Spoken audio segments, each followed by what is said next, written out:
Should you buy a Hisense U8G or should you buy the Hisense H9G? This has been one of the biggest questions I'm getting, so today I'll just tell you it's going to depend on you, but if you're one of those people looking to save some money, just buy the Hisense H9G and get most of the experience. We did that in under 20 seconds, so please smack a like on this video for just getting to the point. Now let's dive a little bit more in depth by talking about why you might want to save some money and go with the H9G versus upgrading and vice versa. So if you're not a gamer and you're somebody that watches a lot of TV shows, a lot of movies, the Hisense H9G is going to get you pretty much an identical picture that's going to be really difficult to tell apart, especially if you don't have a discerning eye. Now, your local dimming isn't going to be as good as the Hisense U8G, and that's where you might want to step up because you will notice a lot more blooming around text and subtitle type content.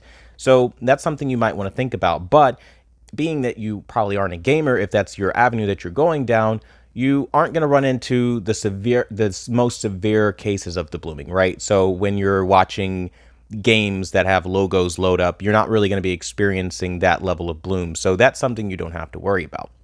Now, counteractively, though, you can say that the Hisense U8G with its HDMI 2.1 is a lot more, I guess, future-proof, if you could say that. But at the end of the day, it ultimately depends on what kind of content you consume. So as I get these questions and everybody wants to know kind of like a black and white, one-size-fits-all kind of answer for everybody, it really doesn't work that way because, again, of course, it's down to your usage and everybody doesn't use the same TV the same way. So that's kind of what I'll say there.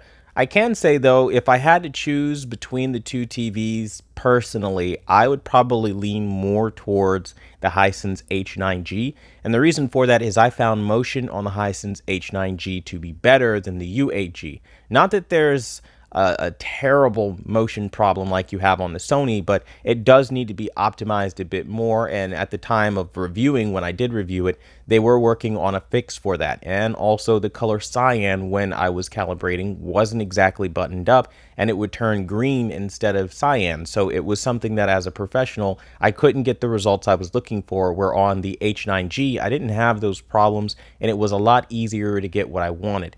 Now, that being said, I hear that there is a more severe ghosting lottery on the Hisense H9G than the U8G, so that's something you might want to think about.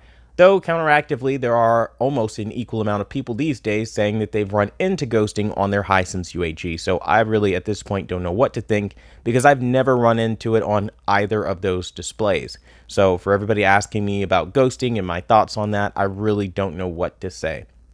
Now, you might want to think about how this maybe stacks up now versus the Hisense U6G that I reviewed, if you're probably on a budget or something like that and wondering, is it really worth paying the extra to go to the U8G?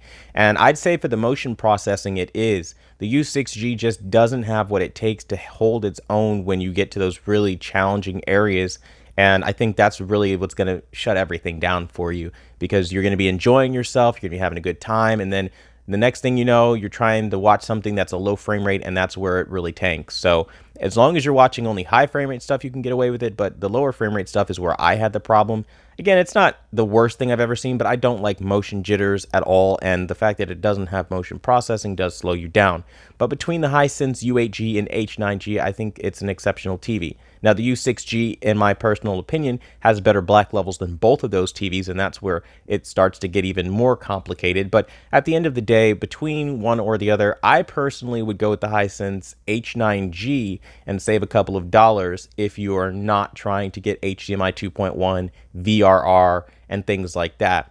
You know, that's pretty much going to get you in the same ballpark as the Hisense H9, or rather the Hisense U8G. So hopefully this answered that question. But if you have something a little bit more niche, I guess, that I maybe didn't cover, please ask down below and I'll do what I can to help you guys out.